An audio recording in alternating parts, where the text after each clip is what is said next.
अज्ञानतिमिरान्धस्य ज्ञानाञ्जनशलाकया चक्षुरुन्मीलितं येन तस्मै श्री गुरुवे नमः। तस्मै श्री गुरुवे नमः। विश्ववल्लभी प्रातस्मरणीय अखिल ब्रह्मांडना आदि पिता परमपिता परमात्मा श्री कबीर साहेबना चरणों कोटि कोटि वंदन। पूज्य गुरुदेवना चरणों कोटि कोटि वंदन। અહીં ઉપસ્થિત આદરણીય महंत साहेबान पूज्य महंत श्री 108 अमृतदास जी साहेब, सन्माननीय संत महापुरुषों, भाविक भक्तों, भाइयों बहनों, बाळको सर्व कोઈને મારા બંદગી શાંતિ। બહાર બહેનો જરા શાંતિ રાખજો। આ તો અમારે બધા નજીકના કહેવાય ને, મંદિર નજીકના એટલે કે અમારે શું સત્સંગ સાંભળવાનું, તો ઘણું સાંભળ્યું।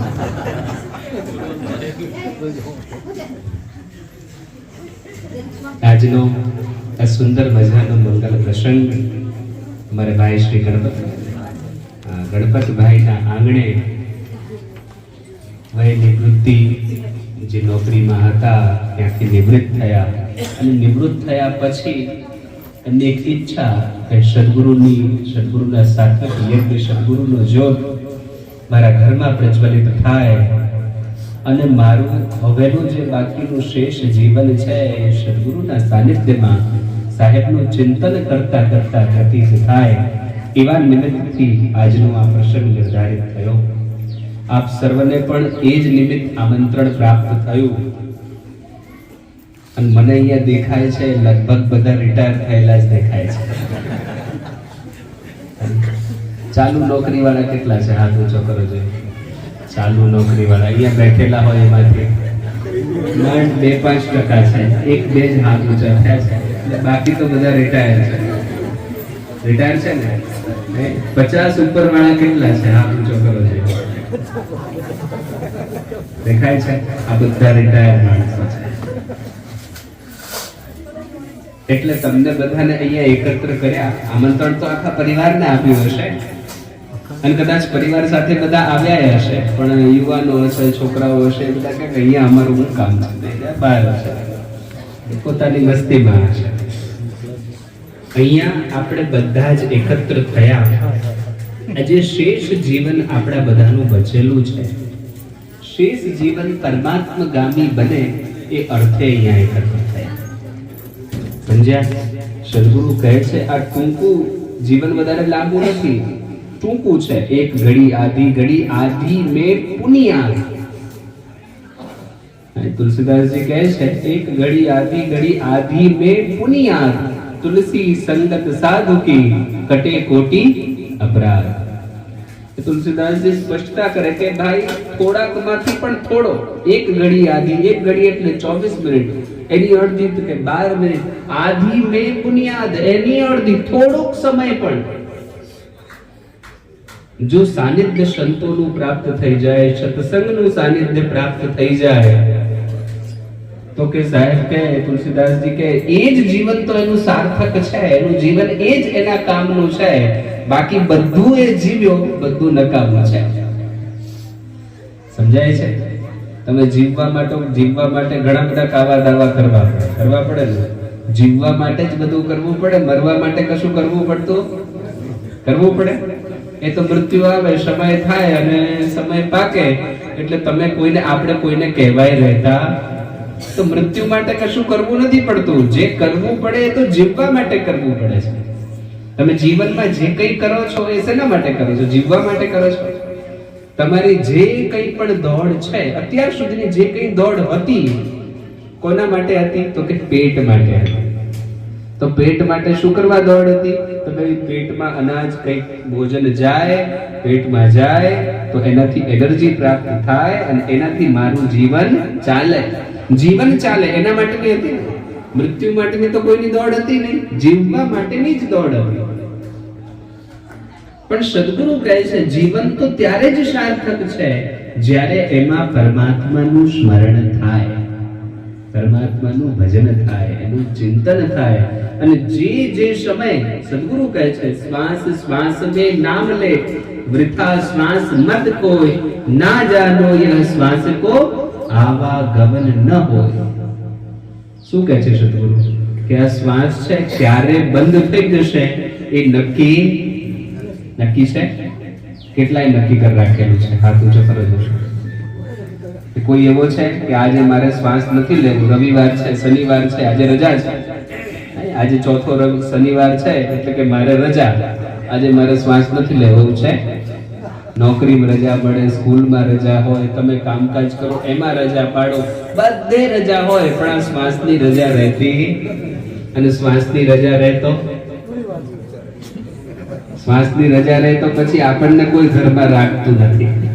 સમજાય છે? એ શ્વાસ સદગુરુ કહે છે એ શ્વાસમાં સાહેબનું સ્મરણ થવું, પરમાત્માનું સ્મરણ થવું જોઈએ, એનું ચિંતન થવું જોઈએ. પૂજા અર્ચના કરવાની જરૂર નથી. હું તમને નથી કહેતો કે તમે રોજ ઘરમાં મૂર્તિ લઈ આવો, મૂર્તિ મૂકો, એને નવડાવો, ધોવડાવો, પૂજા કરો. આવું બધું કરવાની જરૂર નથી.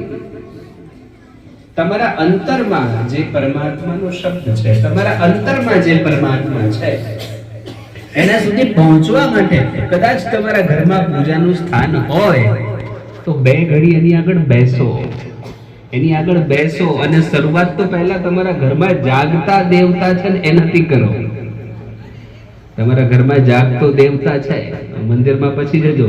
ઘરમાં જાગતો દેવતા તમારા માતા પિતા છે, એ તમારા ઘરમાં છે. શરૂઆત ત્યાંથી કરો. એની પૂજા અર્ચના કરવી એની કરો. એને કઈ જરૂર છે, એને કઈ સમસ્યા છે, એની સમસ્યાનું સમાધાન કરો. કઈક સારું ખવડાવવાની ઈચ્છા થાય એને ખવડાવો. ખોટા ઘીના દીવા બાળવાથી કઈ મેળ પડશે નહીં. સમજાય છે? ઘણા ઘરે રોજ ઘીનો દીવો થાય. કે સાહેબ હું તો રોજ ઘીનો દીવો કરું, અમારી જોડે આવે ને પાછા રોજ ઘીનો દીવો કરું. અલા પણ ઘીનો દીવો તું કરે એના કરતા તારા ઘરમાં જે છે એને એ ઘીનો રોટલી પર ચોપડીને ખવડાવતા હોય એ મેળ પડતો નથી. ઘરમાં તારા માતા પિતા છે, એને પ્રેમપૂર્વક નું વર્તન હોય. ઓલી મૂર્તિ બોલે નહીં, એને બોલાવે, એને ખવડાવે, એને પીવડાવે, એને નવડાવે, એને દોવડાવે, એનું બધું કરે. પણ જે તારા ઘરમાં જાગૃત છે, જે જીવતો છે, જાગતો છે, જે બોલે છે, જે તારા બધા કાર્ય કરી આપે છે, કોણ કરી આપે? જેટલા બાળકો છે અથવા આપણે બધા બાળકો હતા, આપણા બધા કાર્ય કોણ કરી આપતું હતું? તમારે કઈ જરૂર પડે તમે કોની પાસે માંગતા હતા? સ્કૂલે જવું હોય, કઈ તકલીફ હોય, કઈ સમસ્યા આવી ગઈ, કોણ તમારી સમસ્યાનું નિરાકરણ કરતું હતું? એ તમારા માતા પિતા હતા, જે તમને સાચવતા હતા. પણ હવે તમે મોટા થયા એટલે હવે તમારી જરૂરિયાત છે, તમારી ફરજ છે એને તમારે સાચવવા. સમજાય છે? પણ વાત એવી છે, આ તો છે ને જેવું એ લોકોએ સાચવ્યા હોય એ વાત તમે સાચવો છો, આ એ બરાબર છે. આ તો જેવું આપણે શીખવાડ્યું હોય એવું જ તો પાછું મળે ને. તમે ખેતરમાં બાવળિયા વાઈ આવ્યા હોય અને પછી કેરીની આશા રાખો તો કેરીનો મેળ પડે ખરો? ખેતરમાં તો બાવળિયા છે અને તમે એમ કહો કે ઉનાળો આવવાનો છે ને અમને કેરી ખાવા મળે તો કઈ બાવળિયા પર કેરી લાગે? બાવળિયા પર તો કાંટા લાગે મોટા મોટા. હવે એરિયા તમારે તોડવાય જવા નહીં પડે, એરિયા પગમાં જ આવે ને. અને ચપલું અપલું પહેર્યું હોય તો આર પાર નીકળે કે નહીં? આર પાર નીકળે. સમજો, એટલે પહેલી જરૂરિયાત શું છે? તમે તમારા બાળકોને સંસ્કાર આપો, એને શીખવો, એને પગે લાગતા શીખવો. કેવી રીતે શીખવાડશો કેવી રીતે? તમારે પગે લાગવું પડશે, તમારે તમારા વડીલોને પગે લાગવું પડશે. તમે તમારા વડીલોને પગે લાગશો, એ બાળક જોશે તો એ પૂછશે. બાળક પૂછશે કે આ તમે કેમ કરો છો, આવું કેમ કરો છો? ત્યારે તમારે એને સમજાવવું પડશે, આ મારા માતા પિતા છે, આ મારા વડીલ છે, એટલે હું એને પગે લાગુ છું, એટલે હું એને બંદગી કરું છું. એ તમારે એ રીતે જે તમે કરેલું છે એના મસ્તિષ્કમાં ઘર કરશે અને એ પણ એ રીતે કરશે. એ તમારા વડીલોને પગે લાગશે જ, એ તમને પગે લાગશે, તમને બંદગી કરશે. અને એ જે એને માર્ગ મળશે એ માર્ગ એને આગળ વધારશે. એ એના જીવનમાં પ્રગતિના શિખરો એને સર કરાવશે, જ્યારે એ માર્ગથી એ શીખશે. પણ અહીંયા એવું છે, આપણે કહીએ છીએ પણ આપણે કરીએ છીએ. જ્યારે આપણે નથી કરતા અને બાળકને કહીએ છીએ, પોતે મસાલા ખાતો હોય, છોકરાને કે ભાઈ આ ખવાય નહીં, તો બધું તકલીફ થાય, રોગ થઈ જાય, આ ખવાય નહીં, બીમાર પડી જવાય, કેન્સર થાય. આ પોતે ઘસી ઘસીને ખાતો હોય, છોકરા જોડે મંગાવતો હોય, તો ઓલા છોરા જોવે નહીં, એટલે કે સારું બધું થતું હોય, બાપો ખાય છે તો આપણને શું વાંધો છે? બાપો તમાકુ ખાતો હોય, તમાકુની પડીકીઓ ઉડાડતો હોય, એની માં પડીકીઓ ખાતી હોય, બીડીઓ કાઢતી હોય, સિગરેટો ચાલતી હોય, છોકરો જોતો નથી. હવે જોવે તો એને એમ તો થાય ને કે લાવ બાપા કરે છે, લાવ ટ્રાય તો કરી જોઈએ. ખાલી પડી ગયું હશે ને એને ઊંધું કરી નાખી દેશે મોઢામાં. કેવું લાગે છે? તમે જે કરો છો એનું અનુસરણ તમારા બાળકો કરે છે. એટલે હું તમને એમ નથી કહેતો કે તમે દીવા કરો, અગરબત્તી કરો, હું એમ નથી કહેતો. હું તમને કહું છું તમે એની સેવા કરો. તમારા ઘરમાં તમારા માતા પિતા છે, એની સેવા કરો. એની સાથે સાથે તમારા ઘરમાં તમારા ઈષ્ટની છબી હોય, તમારા ઈષ્ટનો ફોટો હોય, એને સ્મરણ કરો, એને ચિંતન કરો. તમારા અંતરની રજૂઆત એની આગળ કરો. એ પ્રમાણે જો વર્તશો તો જીવનમાં દુઃખી થશો. આ નહીં તો કાલે જવાનું જ છે. મેં કીધું આ શ્વાસ ક્યારે બંધ થઈ જશે એનું કઈ નક્કી છે? નક્કી છે? આ શ્વાસ નીકળ્યો પછી પાછો લેવાશે કે નહીં લેવાય કઈ નક્કી છે? નક્કી? કેટલાય નક્કી કરી રાખ્યું છે? આપણા બધાનું કઈ નક્કી છે નહીં. ખબર નહીં યા જુગ મેં પલકી, મૂર્ખ બાત કરે કલકી. સદગુરુ કહે છે આપણે વાતો આખી દુનિયાની કરીએ છીએ, પણ આપણને પલની પણ ખબર છે. સમજી લો કે આ અત્યારે શ્વાસ બંધ થવા લાગે, તમારી એમ ટિકિટ તમારે જવાનું તૈયારી થવા લાગે, તમે શું કરશો? બોલાવીએ, છોકરાઓને બોલાવીએ, ઓલાને બોલાવીએ, બધાને બોલાવીએ, પણ બધા આવી ગયા પછી એ શું કરશો? કોઈ તમારી 1 મિનિટ વધારી શકશે ખરો? મેળ પડશે? તમારી પાસે કરોડો રૂપિયા છે, માની લો તમારી પાસે કરોડો રૂપિયા છે, અને એના ઉપર જ તમે સૂતા છો અને તમારો જીવ જઈ રહ્યો છે. એ તમારે કઈ કામ લાગશે ખરા? એમાંની એક નોટ પણ તમારે કામ લાગશે ખરા? નિર્ધાર કરો. અરે તમે સારામાં સારા હોસ્પિટલમાં પડ્યા છો, તમારો સમય પાકી ગયો, આઈસીયુ વોર્ડમાં છો, એવો રૂમ કે જેમાં એક નાનકડી કીડી ભરાય એટલી જગ્યા નથી, એ રૂમમાં છો, અને તમારે જવાનો સમય થઈ ગયો. સારા દુનિયાના ટોપ ડોક્ટરો તમારી સેવામાં છે, કારણ કે તમારી પાસે એટલા રૂપિયા છે. ટોપ ડોક્ટરો તમારી આસપાસ વીંટળાયેલા છે, અને તમને લેવા કાલ આવ્યો. શું એ 1 મિનિટ વધારી શકશે? શક્ય બનશે? તો પછી શું કરી રહ્યા છીએ? જરા વિચાર તો કરીએ. આપણી પાસે છે એમાં આપણને સંતોષ હોવો જોઈએ. નવી જરૂરિયાત છે, પણ એ જરૂરિયાત પરિવારના ભોગે ન થવી જોઈએ. આપણું બધું એવું છે, પરિવાર ગયું તેલ લેવા, આપણે તો અત્યારે આ જરૂર છે ને એમના માટે જ કરીએ છીએ ને, એમ કરીને દોડ કરીએ, અને પરિવાર જતું હોય ખાડે. એની તરફ આપણી દ્રષ્ટિ હોતી કે એને કઈ સંસ્કાર, કઈ સિંચન, કઈક સારો માર્ગ મળે એ આપણે વિચારતા નથી, અને આપણે આપણી દોડમાં કે ભાઈ જે કરીએ એના માટે જ કરીએ છીએ ને. એના માટે કરો છો, પણ એના માટે મૂળ જરૂરિયાત સંસ્કાર છે. તમને તમારા માતા પિતા પાસેથી થોડું ઘણું પ્રાપ્ત થયું, બાકી બધું જે કર્યું એ તમે જ તો કર્યું ને. કોણે કર્યું? તમે જ કર્યું ને. તમારી મહેનતથી કર્યું ને. તમારી મહેનતથી જે કંઈ ઊભું કર્યું, મકાન બનાવ્યું, જમીન વસાવી, નોકરીમાં લાગ્યા, જે કંઈ લાગ્યા એ તમે પોતે મહેનત કરી, અને એ મહેનતથી તમે ઉપાર્જન કરી શક્યા. તો પછી તમને તમારા દીકરા પર એટલો વિશ્વાસ નથી કે એ પણ તમારી જેમ મહેનત કરશે ને એ પણ પ્રાપ્ત કરી લેશે જે એને જરૂરિયાત છે. તમારા વડીલો હતા, એના સમયની જરૂરિયાત હતી, તો એના સમયની જરૂરિયાત એવી હતી કે નડિયાવાળું મકાન, એ પ્રમાણે રહેવું, એ પ્રમાણે એની જરૂરિયાત હતી. તમારો સમય આવ્યો, તમે વિચાર્યું ભાઈ હવે તો જમાનો બદલાયો છે, પાકા મકાનની વાતો છે એટલે તમે પાકા મકાન કરી લીધા. પણ કાલે જમાનો બદલાશે તો તમારું આ બધું કામ લાગશે? જમાનો બદલાશે, સમય બદલાશે, સમય થોડોક વધારે ફાસ્ટ થશે, તમારા બાળકોને એમ થશે આમાંય મજા, તો એ બંગલા બનાવશે, મોટા મોટા મકાનો કરશે. પણ એ બધું શેનાથી થશે? સંસ્કારથી થશે. શિક્ષણથી થશે. પણ એ છોડીને તમે ખાલી એમ કહો કે અમે એને બધું ભેગું કરી આપીએ, તો તમારું ભેગું કરેલું ચાલશે? ગાળો આપશે તમને, બીજું તો કઈ નહીં. બાપાએ આટલું જ કર્યું કારણ કે તમે એને સંસ્કાર તો આપ્યા નથી, એટલે એને તો ખાલી એમાંથી જ ઉડાડવાનું છે, જે કરવાનું છે એમાંથી જ કરવાનું છે. કારણ કે એની પાસે તો માર્ગ નથી. જે આપવો તો એ તમે આપ્યો નથી. શિક્ષણ જરૂરી હતું, શિક્ષણ નથી આપ્યું. સંસ્કાર જરૂરી હતા, સંસ્કાર નથી આપ્યા. તો એને તો તમે જે ભેગું કર્યું એના ઉપર જ જીવવું છે. અને એ તો ત્યારે પૂરતું થશે નહીં. થશે? આ વડીલો જે બેઠા છે એ જે અમારે ડોક્ટર સાહેબ છે, વડીલો છે, એમને પૂછો, એમના જમાનામાં પાવલી ચાલતી, અરે 5 10 ચાલતું, રૂપિયામાં તો ઘણું ભેગું કરી લેતા. 1 રૂપિયામાં તો પેટ ભરાઈ જાય એટલું ખાવાનું મળી જતું. આજે 100 રૂપિયાની કોઈ કિંમત નથી. છે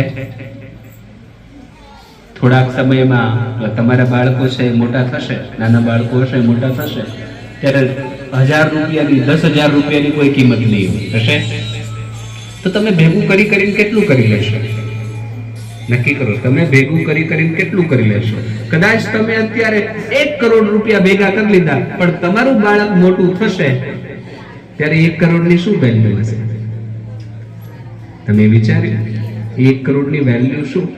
આજથી 20 વર્ષ પછી 1 કરોડની શું વેલ્યુ હશે? શું કરશો તમે વેલ્યુ? આજના 10-20 લાખ બરાબર એની વેલ્યુ હશે. જ્યારે એની વેલ્યુ જ 10-20 લાખ હશે, તો તમારે જરૂરી શું છે? 1 કરોડ ભેગા કરવા કે એ 1 કરોડ એ સમયમાં કેમ ભેગા કરવા એને શીખવાડવા? આપણે ચૂકી ગયા છે, માર્ગ ચૂકી ગયા છે. અને આ બધું ક્યાંથી પ્રાપ્ત થાય? આ બધું સંસ્કારથી પ્રાપ્ત થશે. જો એ સંસ્કારી હશે ને, તો આગળ જતા ધીરે ધીરે એ જાતે એનું માનસ વિચાર કરશે. કારણ કે માનસ એનું ભટકશે નહીં, એક માર્ગ પર હશે, યોગ્ય માર્ગ પર હશે. અને યોગ્ય માર્ગ પર હશે તો એને જીવન કેમ જીવવું છે એની એને સમજ જાતે જ પ્રાપ્ત થઈ જશે. તમે જો કોઈ સંતના સાનિધ્યમાં જતા હશો, એને સાથે લેતા જશો, તો એ ધીરે ધીરે એની પાસે જઈને શીખશે. સ્કૂલમાં જતો હશે, ત્યાં એની તમે દરકાર લેતા હશો, તો ત્યાંથી પણ એ કંઈક નવું શીખશે. અને શીખશે તો એને ખબર પડશે કે આગળ મારે જીવન કેમ જીવવું છે. અને એ શીખશે તો એ જીવનમાં સુખી રહી શકશે. નહીં તો તમે એમ કલ્પના કરો, તમારું ગમે તેટલું ભેગું કરેલું હશે એ સુખી નહીં રહે. એ તો તમારી સામે જ પૂરું કરી આપશે.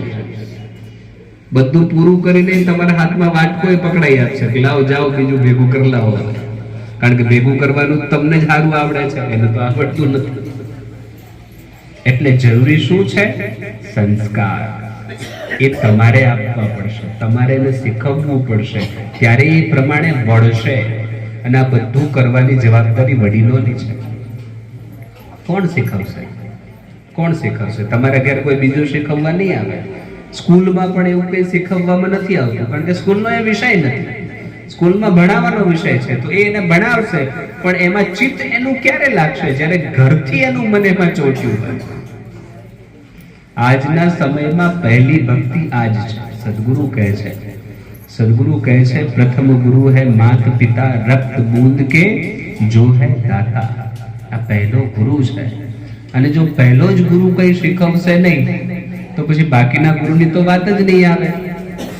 પહેલા ગુરુ પાસેથી એને કંઈક મળ્યું હશે તો એ વિદ્યાલયમાં, પછી બીજો ગુરુ જેનો શિક્ષા ગુરુ થાય એ શિક્ષા ગુરુ પાસે વિદ્યાલયમાં જશે, ત્યાંથી કંઈક એ આચરણ ઉતારશે, પછી ત્રીજા ગુરુની વાત આવે, કંઠી ગુરુ છે, પછી બોધ ગુરુ છે, અને પછી છેલ્લે શબ્દ ગુરુ થશે.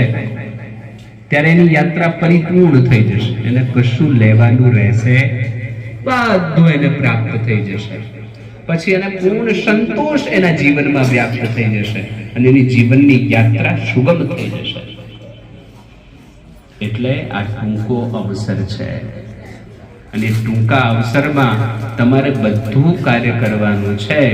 એની સાથે સાથે સાહેબનું સ્મરણ, સાહેબનું ચિંતન એને આત્મસાત કરવું પડશે. આ મંદિરની આસપાસ રહેવા વાળા જ છે ને બધા, મંદિર નજીક વાળા છે ને. મહિનામાં કેટલી વાર મંદિરે આવે છે? હાથ ઊંચો કરો છો. કોઈ કહે તો મને ખબર પડે. આ ગામના જ છે ને બધા, ગામના જ વધારે તો બેઠેલા ગામના જ છે, બહારના તો ઓછા છે, લગભગ તો ગામના જ છે. આ ગામના કેટલા દિવસ મંદિરે આવે છે એમ કયો છો? અને કદાચ આવતા હશે તો એકલા એકલા આવે, પરિવાર સાથે કેટલા આવે છે એ કયો છો? તો કે સાહેબ મંદિરે કાર્યક્રમ હોય ત્યારે આવીએ છીએ ને, કે કાર્યક્રમ હોય ત્યારે વર્ષે એકાદ વાર કે અમે દર્શન આપીએ. હવે તમે નિર્ધાર કરો, તમારા અંતરની સમસ્યા છે. સમસ્યા દરેકની પાસે છે. અહીંયા કોઈ બેઠેલો સમસ્યા વગરનો નથી. છે જેને કોઈ તકલીફ ન હોય એવો છે? કોઈ હાથ ઊંચો કરો. કોઈ તકલીફ ન હોય છે? બધાને કઈ કઈ તકલીફ છે. સદગુરુ કહે છે જેણે જેણે દેહ ધારણ કર્યો, સાહેબ કહે છે એને બધાને તકલીફ છે. સદગુરુ કહે છે તન દર સુખિયા કોઈ ન દેખા, જો દેખા સો દુખિયાજી. સાહેબના શબ્દો છે કે જેણે શરીર ધારણ કર્યું એ ક્યારેય સુખિયો રહી શકે, એ ક્યારેય સુખિયો ન બને. એક પદમાં સાહેબ અંતિમ લાઈનમાં કહે છે સુખિયો કોણ છે? તો કે જેણે તન ધારણ કરી, સાહેબના શબ્દનો આત્મસાત કરી લીધો. સાહેબ કે સુખિયો એ જ છે, બાકી આ સંસારમાં બીજો કોઈ સુખિયો, તન ધારણ કરેલો બીજો કોઈ સુખિયો, એના આધાર પર હું કહી શકું અહીંયા કોઈ સુખિયો છે? સુખિયો? હાથ ઊંચો કરો. અરે જેની પાસે કરોડો રૂપિયા બેંક બેલેન્સ પડ્યું હોય ને એ રહ્યો સુખ્યો નથી. તમે ક્યાંથી સુખ્યા હશો? જેને ઘેર ચાર ચાર નોકર ચાકર ફરતા હોય ને એ રહ્યો સુખ્યો નથી. એ રહ્યો સુખ્યો નથી, એને વધારે દુઃખ છે. અરે સદગુરુ તો કહે છે, એ ભજનમાં એમ કહે છે સાહેબ, એ પદમાં એમ કહે છે કે જેણે બધું છોડી દીધું એ દુખીઓ છે. સાહેબ કહે છે જેણે બધું છોડી દીધું, જંગલમાં જતો રહ્યો, એને કે વધારે દુઃખ છે, એને વધારે તકલીફ છે. હવે વિચાર કરો તમે, તો તમે સુખી હશો ખરા? દૈહિક, ભૌતિક, માનસિક કોઈ ને કોઈ દુઃખ દરેકને છે. અને એ દુઃખમાંથી છૂટવા સાહેબે ઉપાય આપ્યો. અંતિમ લાઈનમાં સાહેબે કીધું કે જેણે સદગુરુના શબ્દને જીવનમાં ઉતારી લીધો એનાથી મોટો સુખીઓ કોઈ છે? પણ આપણને એ સુખમાં રસ પડતો, આપણને એ તરફ રસ નથી પડતો. જ્યાં અખંડ શાંતિ મળે ને એ તરફ રસ નથી પડતો. આપણને જ્યાં કોલાહલ થતો હોય ને ત્યાં રસ પડે. સમજાય છે? હમણાં ઝઘડો થતો હોય તો બધા થઈ જતા રહે, લાવું જરા જોઈએ ખરા કોણ છે, કેમ છે, જરા કેમ હું થાય છે. અને પછી જોવે અને પછી મેળ પડે તો ધીરે ધીરે ભાગે ભજવી આવે. કોઈને ખબર નહીં પડે ને એમ હાથ સાફ કરી આવે. આમ સ્કૂલે ભણતા ને ત્યારે છોકરાઓ એવું કરતા, ઝઘડો થયો હોય ને ધીરે રહીને અંદર જાય, બે ચાર ટપલી મારીને આવતા રહે. તમે કેમ ગયેલા?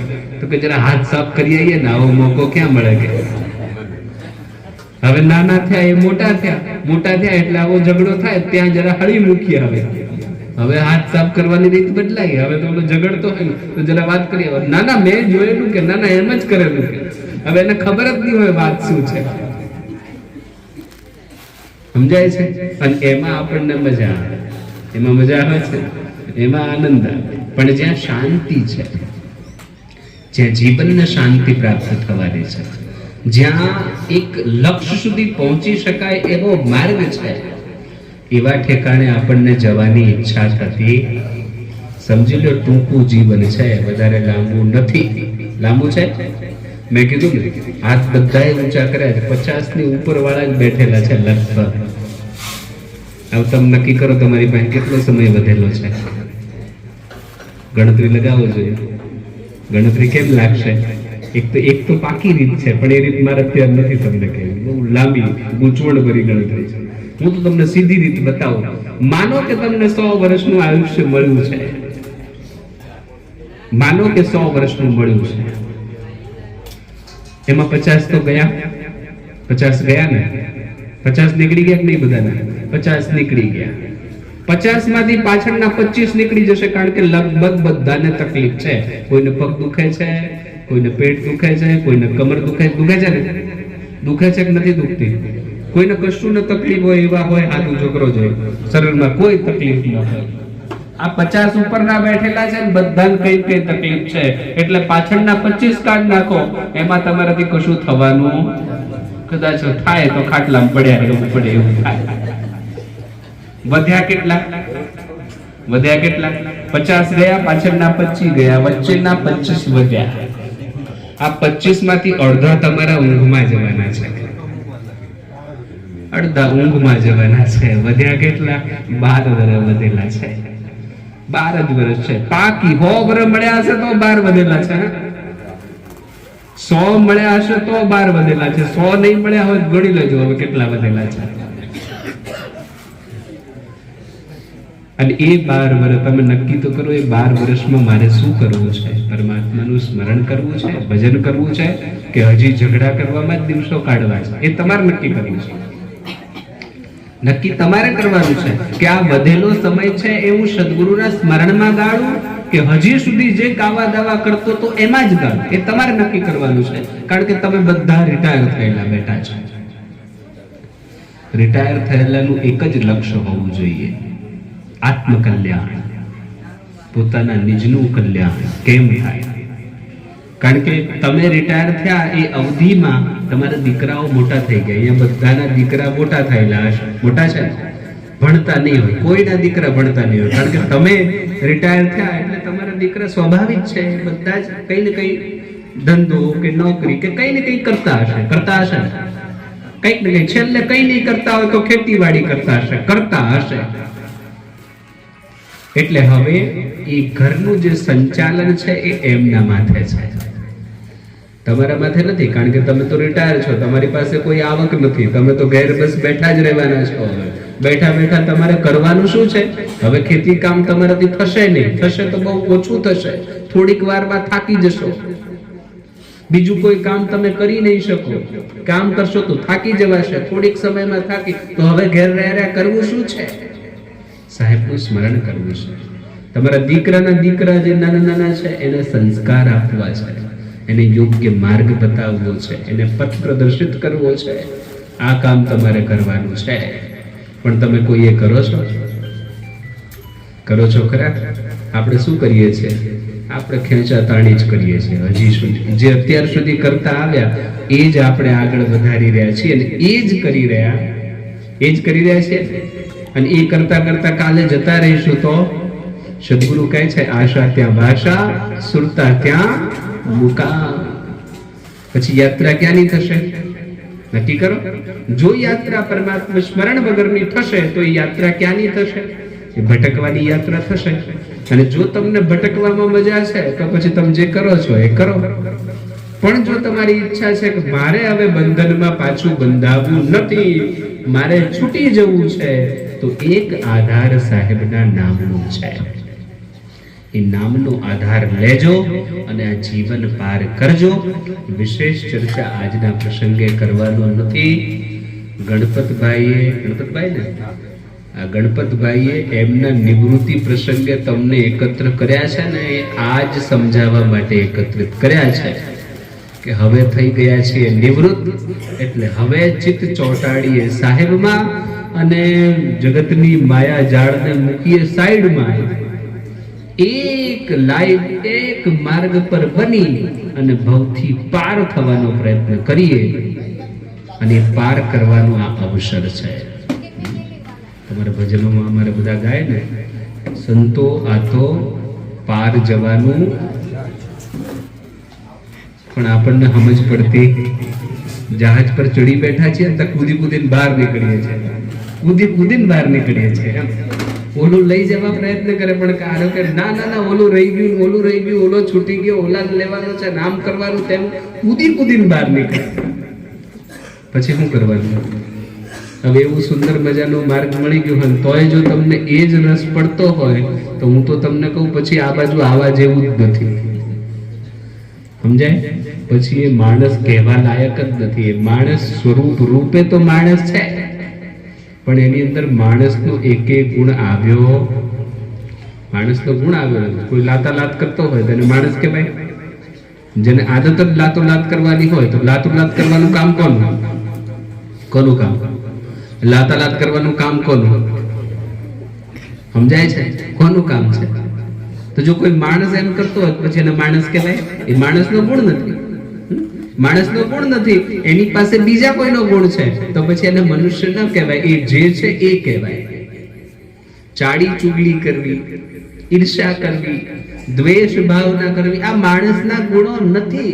અને જો તમે એને ધારણ કરેલા છે તો આપણે માણસ આખું જીવન નીકળી ગયું પણ હજી માણસ બની શક્યા નથી. અને જો માણસ નથી બન્યા તો છૂટવાની તો આશા કરવી જ નહીં ને. ઢોર ઢાખર જીવ જંતુ છે એના કોઈ છૂટી નથી શકતા. છૂટી તો મનુષ્ય શકે છે. એ લોકો કદાચ છૂટે, કદાચ કોઈ સંત ગુરુજનનું એને સાનિધ્ય મળે ને એના દર્શનથી કદાચ છૂટે તો છૂટે એ પણ એનાથી ઉત્તમ યોનિને એ પ્રાપ્ત કરે. પણ એકદમ એ છૂટી શકતો જ્યારે એમ છૂટતા છૂટતા છૂટતા ઉત્તમ મનુષ્ય દેહમાં આવે અને ત્યાં એની ભક્તિ સુદૃઢ થાય તો એની છૂટવાનો માર્ગ નિર્ધારિત થાય. તો તમે તો બધા મનુષ્ય છો. મનુષ્ય છીએ ને આપણે બધા? મનુષ્ય છીએ કે નહીં? મનુષ્ય પાકા કેટલા મનુષ્ય છે? હાથ ઊંચો કરો જોઈએ. એક જ મનુષ્ય છે, બાકી બધા કોણ છે? આ અવસર છે એટલે આજના પ્રસંગે વિશેષ ચર્ચા ન કરતા અમારા ગણપતભાઈ એમનો પૂર્ણ પરિવાર અહીં ઉપસ્થિત સર્વજનો ઉપર સત્પુરુષ પરમાત્મા સદગુરુ કબીર સાહેબની અસીમ કૃપા દ્રષ્ટિ બની રહે. સદગુરુ આપ સર્વને ધન ધાન્યથી પરિપૂર્ણ રાખે તેમજ ભક્તિ કરવાની શક્તિ સદગુરુ આપ સર્વને પ્રદાન કરે. એ જ શબ્દો સાથે મારી વાણીનો વિરામ. બોલીએ સદગુરુ કબીર સાહેબ કી જય, ગુરુ ધનીધરમદાસ સાહેબ કી જય, ગુરુ મહારાજ કી બંદગી.